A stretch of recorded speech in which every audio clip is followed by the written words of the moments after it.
আমি বললাম, সোনিয়ার মা, আমি তো তোমাকে যতটুকু পাওয়ার পেয়েছি, এখন তোমার কাছে আমার আরেকটা দাবি।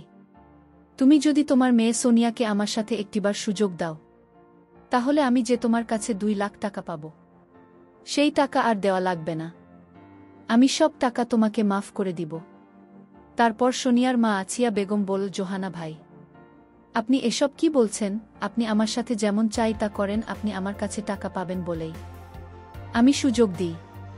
কিন্তু তাই বলে আমার মেয়ের সাথে আমার মেয়ের দিকে আপনার কিভাবে নজর পড়ল? ও তো আপনার মেয়ের মতো, তারপরেও হালা কিছুতেই মানছিল না। অবশেষে 2 লাখ টাকা শোধ করতে আমি মা হয়ে আমার মেয়ে সোনিয়াকে একবারের জন্য জোহার কাছে পাঠালাম। তারপর জল আমার মেয়ের সাথে যা করল তা শুনলে বন্ধুরা তোমাদের মাথা গরম হয়ে যাবে। বন্ধুরা, গল্পটি অনেক অনেক ইন্টারেস্টিং। গল্পটি শোনার জন্য তোমাদের সকলের প্রতি আমার বিশেষ অনুরোধ রইল। বন্ধুরা, তোমাদের নিকট আমার ছোট্ট একটি অনুরোধ, তোমরা দয়া করে আমার চ্যানেলটি সাবস্ক্রাইব করে আমাকে সাপোর্ট করবে। হ্যালো বন্ধুরা, আমি রাইফেল জোহাল।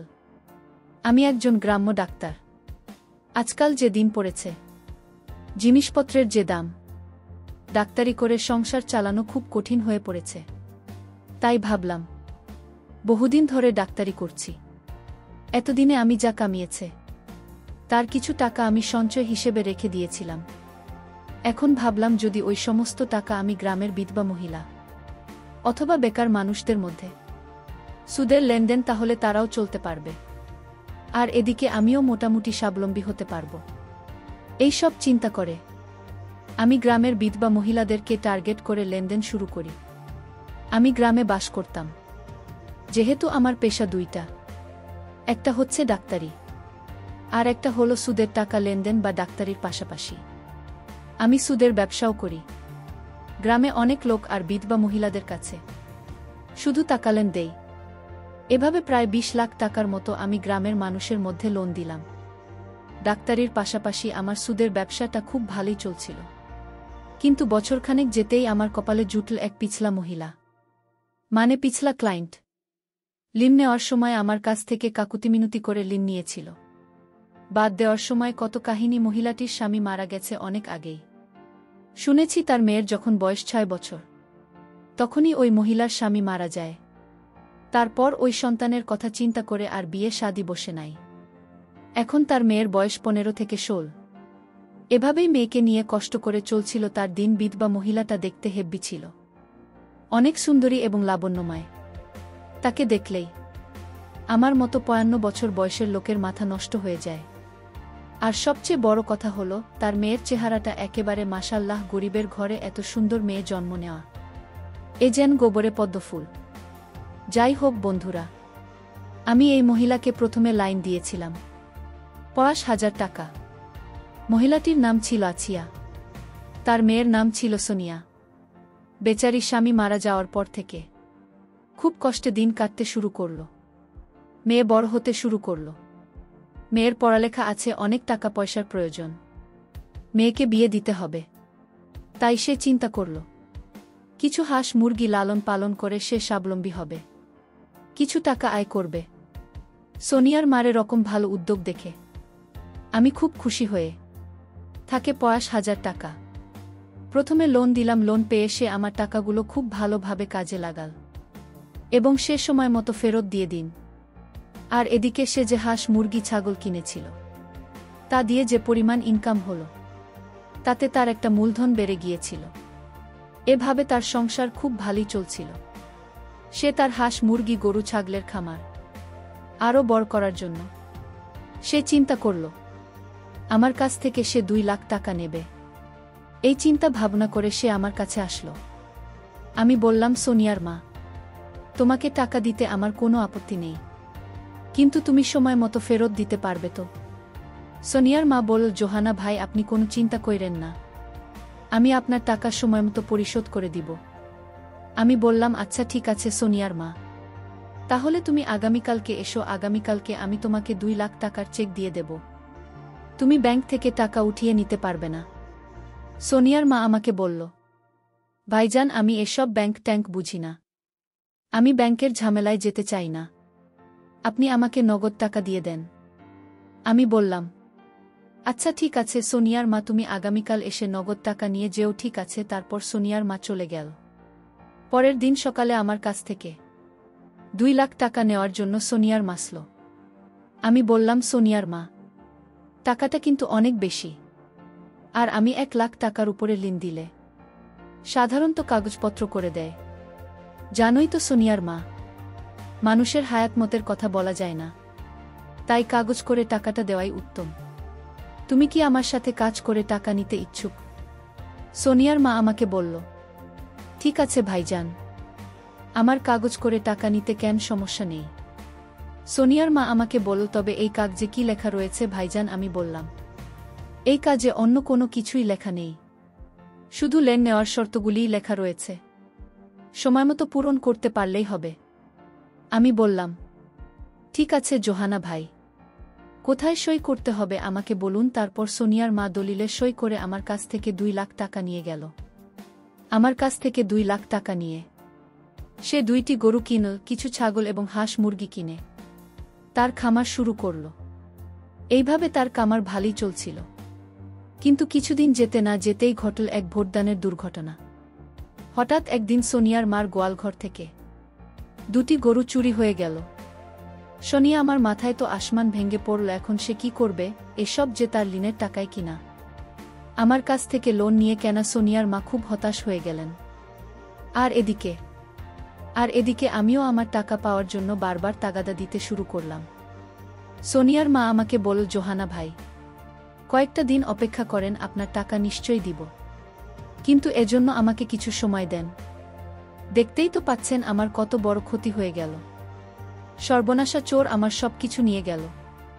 এই ক্ষতি কাটিয়ে উঠতে আমার একটু সময়ের প্রয়োজন। আমি বললাম, ঠিক আছে সোনিয়ার মা, আমি তোমাকে 1 মাস সময় দিলাম। 1 মাসের ভিতরে আমার সমস্ত টাকা লাভের আশায় দিয়ে দিতে হবে।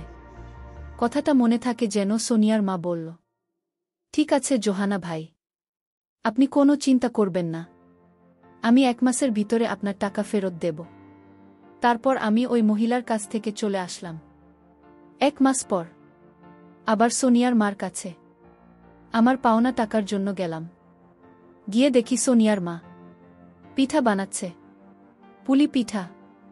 আমি গিয়ে সোনিয়া আমার ঘরে বসলাম। সোনিয়ার মা আমাকে দেখে বলল, আরে জোহানা ভাই, কেমন আছেন আপনি? এই নেন পুলি পিঠা খান, অনেক মজা হয়েছে ফুল পিঠাগুলো। ঘরে কিছু পুলি পিঠা খেতে খেতে বললাম, সোনিয়ার মা, আজকে তোমাকে আমার টাকা দেওয়ার কথা ছিল, আমার টাকার কি করলাম? সোনিয়ার মা আমাকে বলল, ভাইজান আগে পিঠা খান, তারপর বলছি। আমি খেয়ালিপনার চলে বললাম, সোনিয়ার মাকে বললাম। সোনিয়ার মা পিঠা খাইয়ে কি আমার টাকা শোধ করে দেবে নাকি? সোনিয়ার মা আমাকে বলল, আরে ভাইজান, আপনি কোনো চিন্তা করবেন না, আগে পিঠা খান, তারপর আমি বলছি। পিঠা খাওয়ার পর সোনিয়ার মা আমাকে বলল, জোহানা ভাই, আজকে থাকা তামিল করতে পারি নাই, আপনি আমাকে আর কয়েকটা দিন সময় দেন। আমি বললাম, কি বলো? আর কত সময় দেব তোমাকে? আচ্ছা ঠিক আছে, তোমাকে আর 1 সপ্তাহ সময় দিলাম, তারপর আমাকে টাকাটা বুঝিয়ে দিতে হবে। কথাটা মনে থাকে যেন। সোনিয়ার মা বলল, আচ্ছা ঠিক আছে জোহানা ভাই, আপনি 1 সপ্তাহ পরে আইসেন। তারপর আমি 1 সপ্তাহ পরে আবার গেলাম। যাওয়ার পর ঠিক একই কথা, যে ভাইজান আজকে টাকাটা মিল করতে পারি নাই। তারপর আমি বললাম, সোনিয়ার মা, আপনি আমার সাথে কি শুরু করছেন? আপনার কাজগুলো আমার কাছে মোটেই ভাল লাগছে না। আপনি আমাকে এভাবে ঘুরে এসেছেন কেন? সোনিয়ার মা আমাকে বলল, ভাইজান, সেই সর্বনাশা ছুঁড়ে তো আমার সব কিছু নিয়ে গেছে, আমার কাছে তো এখন কিছু নেই। এখন আমি কিভাবে আপনার টাকা শোধ করব? আপনি চাইলে অন্যভাবে আমার টাকা শোধ করতে পারেন। আমি বললাম, কি বলতে চাচ্ছেন আপনি? তখন সোনিয়ার মা বলল, এই যে আপনি আমার দিকে ভালো করে চেয়ে দেখুন, আমি আপনার জন্য আজকে খুব ভালো করে শিখেছি, চাইলে আপনি আমাকে আপনার মতো করে পেতে পারেন। জোহানা ভাই, আমার কাছে দেওয়ার মতো কিছুই নেই, তাই আমার নিজেকে আপনাকে সঁপে দিলাম। সোনিয়ার মার মুখ থেকে এরকম ধরনের কথা শুনে আমার মাথার ভিতর শয়তানি বুদ্ধি কাজ করতে শুরু করল। ভাবলাম, সুদের টাকা হয়তো না পেলে না পাবো, কিন্তু শুধু সুদের টাকার বিনিময়ে। আমি সোনিয়ার মার সাথে একটু আনন্দ করতে পারলে ক্ষতি কি, জীবনে অনেক টাকা কামাই করেছি। শনি আমার মত এরকম একটা সুন্দরী মহিলা আমার কাছে স্বেচ্ছায় ধরা দিয়েছে। মনে ভাবলাম, জোহানা, এটা তোর কাছে সুবর্ণ সুযোগ।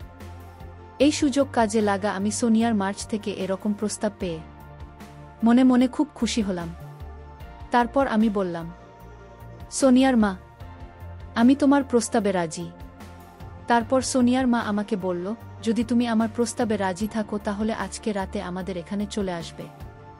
সকল সুদ একেবারে মিটিয়ে দেব, আর তুমি চাইলে আসলে মিটিয়ে নিতে পারবে। আমি বললাম, আসল কিভাবে মেটাব? তারপর সোনিয়ার মা বলল, তুমি আসলেই বুঝতে পারবে। তারপর সেদিন রাতে বন্ধুরা আমি সোনিয়ার মার কাছে গেলাম। সোনিয়ার মা এত সুন্দর করে সেজেছিল যা বলাই বাহুল্য, মনে হয়েছিল আমার কাছে ইন্ডিয়ান কোনো নায়িকা বা কোনো একটা রূপকথার পরী। তাকে দেখি আমি তা শিখে গেলাম আর বলতে লাগলাম, সোনিয়ার মা, এত রূপ তুমি এতদিন কোথায় রেখেছিলে? কোথায় লুকিয়ে লিখেছিলেন তোমার এত রূপ? আগে জানলে আমি আরও আগেই পাগল হয়ে যেতাম। তারপর আমি সোনিয়ার মার সাথে চলে গেলাম অন্য এক দুনিয়ায়, অন্য এক জগতে। হঠাৎ দরজায় নখ বাজতে শুরু করল। আমি ভাবলাম, এখন কি আসো আবার? মনে মনে খুব ভয় পেয়ে গেলাম। দরজা খুলে দেখি সোনিয়া দাঁড়িয়ে রয়েছে। কি সুন্দর চেহারা, নবযৌবন প্রাপ্ত একটি মেয়ে। তাকে দেখেও আমার লোভ লেগে যায়। আর সোনিয়া আমার সাথে। যখন আমি অন্য একটি কাজে ব্যস্ত ছিলাম তখন সোনিয়া এসে দেখে ফেলে। আমি আরও ভয় পেয়ে যাই। তারপর ভাবলাম, যেভাবেই হোক সোনিয়াকে আমার করে পেতে হবে। আমাকে একটি বারের জন্য হলেও সোনিয়ার সৌন্দর্য পেতে হবে। তারপর আমি সোনিয়ার মাকে বললাম, সোনিয়ার মা, তুমি যদি একটি কাজ করো তাহলে আমি 2 লাখ টাকা সুদে আসলে তোমাকে ক্ষমা করে দেব। সোনিয়ার মা বলল, জোহানা ভাই, কি কাজ একটু বলেন তো দেখি। তারপর আমি বললাম, সোনিয়ার মা, আমি তো তোমাকে যতটুকু পাওয়ার পেয়েছি। এখন তোমার কাছে আমার আরেকটা দাবি, তুমি যদি তোমার মেয়ে সোনিয়াকে আমার সাথে একটিবার সুযোগ দাও তাহলে আমি যে তোমার কাছে 2 লাখ টাকা পাব, সেই টাকা আর দেওয়া লাগবে না। আমি সব টাকা তোমাকে মাফ করে দিব। তারপর সোনিয়া মা আছিয়া বেগম বলল, জোহানা ভাই, আপনি এসব কি বলছেন? আপনি আমার সাথে যেমন চাই তা করেন। আপনি আমার কাছে টাকা পাবেন বলেই আমি সুযোগ দিই, কিন্তু তাই বলে আমার মেয়ের সাথে, আমার মেয়ের দিকে আপনার কিভাবে নজর পড়ল? ও তো আপনার মেয়ের মতো। তারপরেও জোলা কিছুতেই মানছিল না। অবশেষে 2 লাখ টাকা শোধ করতে আমি মা হয়ে আমার মেয়ে সোনিয়াকে একবারের জন্য জোহাল আর কাছে পাঠালাম। তারপর জোহা আমার মেয়েকে তার ইচ্ছা মতো যা করার তাই করল। এই 50 বছর বয়সে পাগলের মতো কতই না ভয়ঙ্কর আচরণ করেছিল আমার মেয়েটার উপর। এই দৃশ্যগুলোর কথা মনে পড়লে বন্ধুরা এখনও চোখে জল চলে আসে। পরিশেষে বন্ধুরা, আমি তোমাদেরকে বলবো, বন্ধুরা, এই জগৎ সংসারে টাকায় সবকিছুর মূল। টাকার জন্য মানুষ সম্মানিত হয়, আবার এই টাকার জন্য মানুষ দুনিয়ার নিকৃষ্ট হয়ে যায়। নিজের ইজ্জত সম্মান বিক্রি করতেও দ্বিধাবোধ করে না। তাই আমাদের প্রত্যেকটি মানুষেরই উচিত সময়ের কাজ সময়ে করা, সময় মতো টাকা পয়সা রুজু করে ছেলে মেয়েদের ভবিষ্যৎ নিশ্চিত করে রাখা। বন্ধুরা, গল্পটি তোমাদের কেমন লাগল অবশ্যই কমেন্ট করে জানাবেন। বন্ধুরা, আজকে এই পর্যন্তই। আবারও আসব তোমাদের মধ্যে নতুন কোনো গল্প নিয়ে। গল্পটি যদি তোমাদের ভালো লাগে তাহলে একটি লাইক দাও। প্রতিদিন আমি তোমাদেরকে এই রকম ইন্টারেস্টিং একটা করে নতুন গল্প উপহার দিব। তাই তোমাদেরকে অনুরোধ করে বলছি, তোমরা যদি এরকম ধরনের ইন্টারেস্টিং গল্প পেতে চাও তাহলে দয়া করে আমার চ্যানেলটি সাবস্ক্রাইব করো। অবশেষে তোমাদের সকলের সুস্বাস্থ্য কামনা করি। ভিডিওটি দেখার জন্য তোমাদের সকলকে অসংখ্য